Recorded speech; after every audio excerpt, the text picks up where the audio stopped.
Hey, thanks very much, and welcome back. It is exactly 5 minutes past the hour, and Kreskin is checking in just a moment. I've been on the phone with him already. He's going to be joining us in just a moment with a showman's flair, a comedian's wit, because he really has the whole package, and he is a bona fide mentalist. The amazing Kreskin, for 6 decades, has, I guess you could say, dramatized sort of the human mind, his own. His name has become just a part of pop culture. If you say Kreskin, everybody knows exactly who you're talking about. You watch a movie, Margie and I watched a movie not long ago, all of a sudden, his name comes up. They'll just say, who do you think you are, the amazing Kreskin? I say that. I mean, it's incredible, actually. During the past 50 years, Kreskin has had a television series. He's had his own board game by Milton Bradley. He's published more than 20 books. His latest is Kreskin in Real Time, and it is outstanding. In fact, we had a listener call up earlier in the program when I was promoting the fact that my friend Kreskin would be here, that he wants to buy Kreskin's book. We told him how to do it. You can check out his work, his schedule. He's one of the busiest people I've ever known. I cannot believe how many dates a year. There's 300, and he needs a leap year every year, and still not enough days in the year. His website is amazingkreskin.com, and he's been eavesdropping for the past few seconds. I want to let the amazing one know that we were just sharing a bit of his bio, and it is impressive. And, ladies and gentlemen, the amazing Kreskin has done it before. We visited before the general election when the amazing Kreskin said that he would be returning after the general election and that he would be doing what he has done in a number of presidential election cycles dating back many years, and that is making his prediction. But he doesn't just make, like you might say, hey, write down who you think is going to win. This is a long, involved process. And why he is always right is that he analyzes all kinds of things. I don't even want to get technical algorithms, all kinds of things. And he's always right. Now, another friend of ours, Fox contributor David Webb, who's done our program, he witnessed and he reported, and he is a credible, great man. He is typically on that coveted Talkers magazine, top 100 most important talk radio hosts in America. David Webb is no chump. He's no lackey. If Kreskin didn't do it, David Webb couldn't report that he did. So this had verification on top of, the success rate of Kreskin. Kreskin called Bush v. Gore, Bush v. Kerry.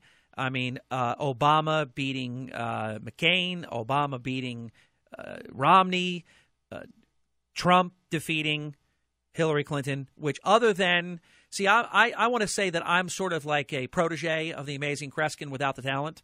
I sent my article to the amazing one. I hope he read it.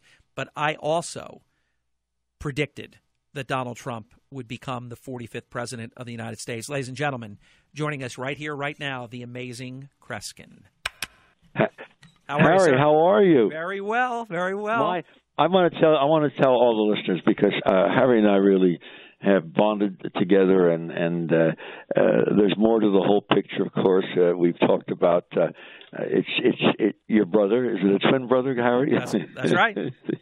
Yes, and you send him my best thoughts. But I have to tell you, I'm listening to you introducing myself. Oh my God, I should have this gentleman travel around the world and introduce me at every particular program. It has been quite a voyage, and yes, of course, I read 3 or 4 times. I think the last time was about a week and a half ago. Your listeners know, was it about a week before that your article came out, Harry? Correct. Well, was it 7 days? It was literally 6, 7, or 8 days before, wasn't it? Correct. Saturday before the election week. Yes. Yeah. And now let's do it about face right now. Now you explained in the piece that you sent me and so forth. But how did you come to that conclusion? What made you make the final decision? Here's what was easy for me. Number one, I had to get past my own bias of having both interviewed with and being directly hired by Donald Trump. So we have had a more than 30-year relationship. I had to get past that, because then you're a loyal friend and you're picking your friend.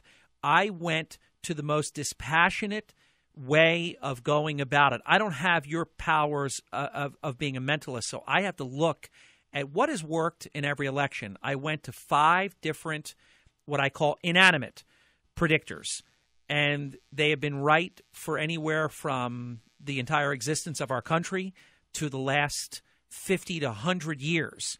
And if you dispassionately evaluate what was going on, there was no accident, the amazing one, that human intelligence, almost all except for Kreskin, picked Clinton.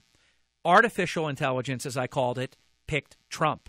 I decided to go with the artificial intelligence that did not have a horse in the race, did not, have a desire for one or the other to win, and Trump came out as the winner in every single artificial intelligence examination when you took out the human biases. So for me, that still meant, was the map possible? They kept saying the blue wall, you can't break the blue wall. Well, I knew he would. He actually won 2 more states than I thought were possible. So I had him comfortably above 270, and I accurately predicted a week before the election that he would be the 45th president. You did it now. Now let me flip the script. How did you come to the conclusion that you did? Well, Harry, this is for me. And finally, I'm being able to sit down and discuss this, and I'm going to after Christmas Day, and I'm going to. I don't mean what I'm going to tell you is going to be a cliffhanger, but it is something very special. I'm going to announce the day after Christmas and release it then, because it's probably one of the most dramatic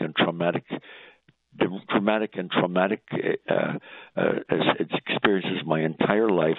Forgive me for holding off now. I want to get through the holidays, and I'm a very positive person. But this is so foreign that nobody would ever guess what I'm going to announce. Now that sounds like a cliffhanger. Wow. Harry, don't be angry, because years ago radio had serials that had cliffhangers. Hey, Kreskin, I'm going to be here, I hope, if I have anything to say about it, for a long time. I want something to do, in the future, so I don't mind. I love cliffhangers. I love a good tease. Let me get back to the whole scenario. I was holding back, of course, as I mentioned to you, and of course we spoke last September as well. But as I mentioned to you, I was really holding back making any predictions this year and so forth. And there were pictures of me with Trump at his home where I had appeared, and with Hurley Clinton. So, but by the way, you have known him how many years? I met Donald Trump in 1989 when he hired me. And how long did you work for him? I worked for him for 2 years as his senior hotel executive at one of his hotel properties. And when I went into my career in talk radio, he was still with me. And so we did marketing and advertising for the entire time that he remained in Atlantic City. Well, I think it's very, very interesting that you have such a close bond with him and a professional background as all, which makes it all the more your remarks all the more meaningful. But I want to backtrack and hear what I'm going to say, because when I'm finished telling you this, I cannot explain this. I honestly cannot explain this, because it's through me. First of all, through the months, I've said, I really feel inwardly I know who's going to win. I had made mentally a decision months ago and all this, but I never make my predictions public, because in my particular work as an entertainer, you turn maybe half your audience angrily against you and what have you. So I've always left it as a cliffhanger and written ahead of time and sealed it and so forth. So as you explained, I ended up. Can you imagine? I decided 3 days before. I thought, oh my God, what the heck's going on? It's so close right now. The camp, according to the polls and all this, everything is so close. Hillary is, and all these polls and all the statements of a lot of these so-called researchers and authorities, she's this far ahead, but it's that close. Maybe it might be fun just to take a shot at it, even though I don't like to do it a few days before, because I don't think it's as impressive. So that's when I met. And can you imagine, by the way, Harry? Can you imagine it being put in a store window in New York, a rather prominent one, in which people were able to see not only that's where the prediction is in a chest, a large safe, and what have you, but also that and Madame Paulette's, who's very one of these multi-million-dollar companies dealing with clothes and what have you. But this was just a couple of days before, and then after I said, you better make sure this is secure because I don't like to play games. So they had a security person there at all times. And then the day after the election, and you mentioned the gentleman, a very fine man, David Webb. You know David Webb. Yes. He had transported to a studio, a television studio, where it was broadcast on the internet. The way you hear this. So now it's 2 or 3 days before. And I arrived there maybe 45 minutes before. He says, Kreskin, I need to tell you something. I said, is everything all right? Is the safe here? I mean, he says, oh, no, that's fine. We're going to open it. We got the combination, all this. So I said, well, what's the matter? He says, not what's the matter. I need to let you know what Fox Television researched and uncovered. I said, what are you telling me? It turns out that Fox Television accessed a television show done on December 9th of 2015. Now, that is now 11 months before we're going on the air, just right after Election Day. And it was a Fox News live show in the morning in Washington, D.C. I have been driven out there to discuss the political scene and what have you. Made it clear, of course, I would not going to predict anything dealing with the election. And don't you know, Harry, and as God is my judge, and listen, folks, I have no reason to play with integrity because I've been honest about what I do. I have no memory of this discussion. When you folks go on the internet and see the clip that we put up of the interview, I seem preoccupied and tired. In retrospect, an illness had taken place of a close family of mine that I was extremely preoccupied about. And just hours before that, I had been called, and I knew I had to leave for Florida within hours to see a person whom I may not be able to see again after that. Fortunately, he pulled through and what have you. But I'm on the air, and Harry, on the air, they say to me, Kreskin, who do you think is going to win the election? On December 9th, WPGG Fox 5 Television News, Washington, D.C., I simply said, quote, I do know, but I don't want to get in trouble. He said, that's Kreskin, I've been in his house, and the one that's shouting all over everywhere, that's who it is. And I stopped speaking. And here, Harry, 11 months ago, I had predicted and said, really, they all knew I was talking about who's he, and I was talking about Trump, and I had no memory of this all these many months. You knew it from the beginning. But Harry, what's interesting to me, and I'm leveling with you because you're a person I know I feel I can talk to. It's not like me to be able to say a number. First of all, when people saw this the day after Election Day, I got calls from out of the country. I got calls from a lot of people who knew how I work and knew I never announced ahead of time. And the interviews that have come about, I don't mean radio, television, but in-depth stories are going to be written. Is what made you? Why do you think you said this when you had a rule that you never announced it? And the furthest thing, Harry, is honestly, I do not remember ever saying it. It's one of the strangest experiences of my entire. And Harry, to be very honest and truthful with you, I don't know. That's against what I do, let alone my not remembering that I said this. I'll tell you very frankly, the Fox TV people, a number of key people got some key notes from me thanking them for alerting me to this, because otherwise, Harry, I swear to you, as God is my judge today talking to you, I still would not have remembered saying it, but it's there. And this is, Kreskin, it's so fascinating because for the first time in American history, there was a female major party nominee which automatically meant if you said he or him, you said it. Without saying the name, you said it. Any other time, if it was Donald Trump against Harry Hurley, you could say, hey, I like him. You know, I know who's going to win. I like him. I've been at his house. You didn't give it away then. But here you did, unwittingly. I had performed. I had been in his house. I don't know how many weeks before, and what have you.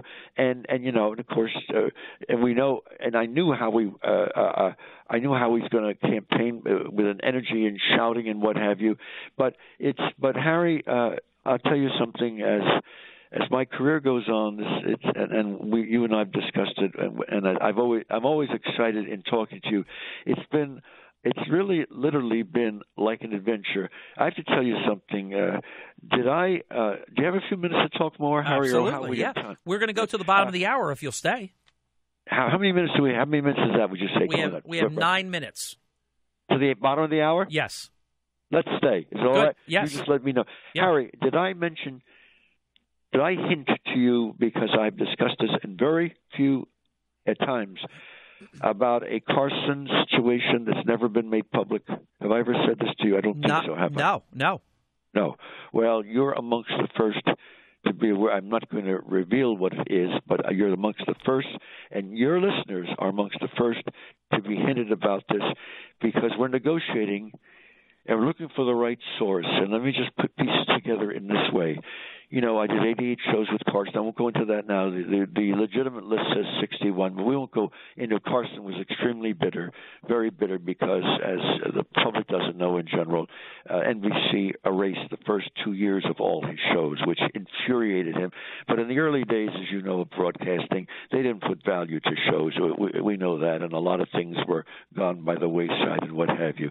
It turns out that of the 88 shows I did with him, there was one performance, I won't go into that right now, but I want to do a television special, an hour or what have you, that was built around the untold story, because Fred de Cordova, who worked for Johnny, did not know the details, nor did any of his cast. I was going to do something on the Carson show, and NBC called me and said, "You're not to do this. We want to protect Johnny. We're afraid there could be an accident, what have you." And I said, "Of course, I won't do this." This was about a few weeks before, and I get a call from Carson's secretary, who had a bond with me, and said she never would tell Johnny usually that she was doing this, and there was nothing behind his back in the sense that she was doing something not right. She said, "Johnny's going to call you. He's concerned about something." I said, "Okay." I was in the Midwest. I was performing at a university, and I said, "I'll be home at 11 o'clock at night in my hotel room." She said, "I'll give him the number." So he calls me, and he says to me, "Kreskin, did you hear from NBC?" Which he spoke to in different terms. Harry, there were 4-letter words he used, but we don't want to give them now because they go into special dictionaries. But he said, "Did they tell you not to do what you plan to do?" I said, "Yes, Johnny. You know, I would have to see you before the show. I don't prepare anything. I have to condition you." He says, "We're going to do it." He says, "I don't give a sense on what we're going to do it." So I fly in. I'm in Hillman, New Jersey here. A car picks me up because the show is coming from New York. They drive me to New York. And now I'm there early because I need to see Johnny before the show. And I meet his secretary, and she's walking me to his office, and she's shaking. And I never saw her like this. And I said, "Is everything all right?" She says, "Yeah." She says, "I'm okay. You know, Johnny doesn't see anybody before the show." I said, "I'm aware of this, but does he understand that I need to see?" She says, "We know this." She says, "But Kreskin, I've never let anyone in before. I hope everything's okay." I said, "Don't worry." So I go in his studio. It's a bare room, one light bulb, with a light bulb hanging over a table, like you'd see someone either placing bets or doing some numbers research. And it was his comedy monologue, which was the passion of all his shows. He said, "Kreskin, I know you need to see me." I said, "Johnny, look at my eyes." I said, "Trust me, you know what I'm going to do with you." He says, "I know that." He says, "I'm sure you can handle it." I said, "Look at me. I'm going to start counting in about half a minute." His eyes were closed, whatever, and I gave him some suggestions, and he opened his eyes, and I said, "We're going to go on the air later on. We'll do it." He said, I'll just follow. I trust you." But as I'm leaving, I see a deck of cards on the table next to him. He had been a magician, not a really great magician, but he would fool around with cards. I said, "Johnny, let me give a moment with you." I did. I did something. He says, "Oh my God, get out of here, get out of here." I said, "All right, Johnny, I'm on my way." So that night we go on the air, and I'm standing next to Johnny, and he nudges me in the shoulder, and he nods forward, and there's Fred DeCordova sitting at the end of the row of guests, because I'm the next guest. I'm standing with Johnny, but there's two men next to him. Johnny was saying to me, "They're NBC officials. They're concerned." We went through with the thing. I had Johnny stand. I started counting. His eyes closed. His body became rigid, and he started to sway. I said, "Ed and Doc, we prepare to catch him." He started falling over. We got two chairs. We stretched him between two chairs. His head and shoulders on one, his feet in the other. No trickery, nothing in the middle. He was stretched between two chairs, nothing in the middle of him. And we asked the lady to come over and sit on him, and she wouldn't come over. She was terrified. I said, "Please come over." She wouldn't. Finally, Ed McMahon and Fred DeCordova says, "Go ahead." She walks over. She sat on him. That picture got in Parade magazine all over the Western world. When we finally lifted her off, and I lifted Carson up, and as he stood, I released his eyes opened. He said, "Kreskin, I would have thought it was a baby." And so he says, "I feel fine," and what have you. That lady who sat on him was Bette Midler, who was afraid she'd never work for him again because she's afraid he'd be angry. But we did what we planned to do. However, in the 6 or 7 times after that, I'm on the air with Carson, and during a commercial break, Carson said to me, "Come over here, Kreskin." Now, I'm one of the guests. I'm the next guest. The other guests are there. I said, "What do you mean?" He said, "Well, just stand up. Come over here." I go over his desk. He pulls the chair out from under his desk. He says, "Come on with me," and we sat under his desk. We only had like 3 minutes, whatever the commercial is, 3.5 minutes. The crew couldn't see me. The guests who were sitting next to the desk couldn't see. The audience couldn't see. And he put a deck in front of me and says, he says, "Damn it, Kreskin, what did you do?" And I did it for him 3 or 4 times, and that happened 6 or 7 more times. To the last day he ever did a show, the crew never knew. Fred DeCordova came to visit me at NBC after Carson retired, because when I do shows there, he'd come and sit with me. And he said, finally one day, "For God's sakes, tell us what happened." If we had asked Johnny, he didn't want to tell us, we could have been out of a job, because he was very firm about positions he had. So we never knew what he did. Don't you think it's now time? It would be a dramatic scenario in a TV piece to show those scenes. Do it. Yes. I got to do it. Isn't that exciting? Yes. Isn't that exciting? But I want to mention one more thing. Yeah. How much time do we have? We got a couple of minutes 2 only. minutes. Yeah. Let me just say this, and I'm agreeing with Harry to be amongst the first. The day or two after Christmas Day, when you call me and folks, listen, I'm going to reveal to Harry and all of you folks something I've held back. This is only the past a month and a half, 2 months. I think it's one of the most dramatic situations you've ever heard, and we're going to celebrate Christmas in that way on the air, Harry. Oh, I'm so excited. I'm going to call your office. I'll talk to your team, see if maybe Tuesday, December 27th or That's Wednesday. Fine. Yes. Okay. Yes. Either you decide. And by the way, listen, I want to say to you, and I want to say to all the listeners, I wish you a very, very merry and very special Christmas. We have a great New Year's coming up, and it's great to have you as a friend in the business and the world of broadcasting to work with, and I look for a long future with you, Harry. Oh, you are so special. I put you down in my book for Wednesday, December 28th, 8:05, peak drive time. I'll call your office, speak to your staff to see if that will work on your schedule. But it's Please just do, Harry. It's such an honor. And I look forward, and as I say before, and I say it again, and I always like to be quoted because I'm borrowing it from the history of broadcasting. I never say goodbye to Harry. Let's just say, in the spirit of this business, to be continued. See you, Harry.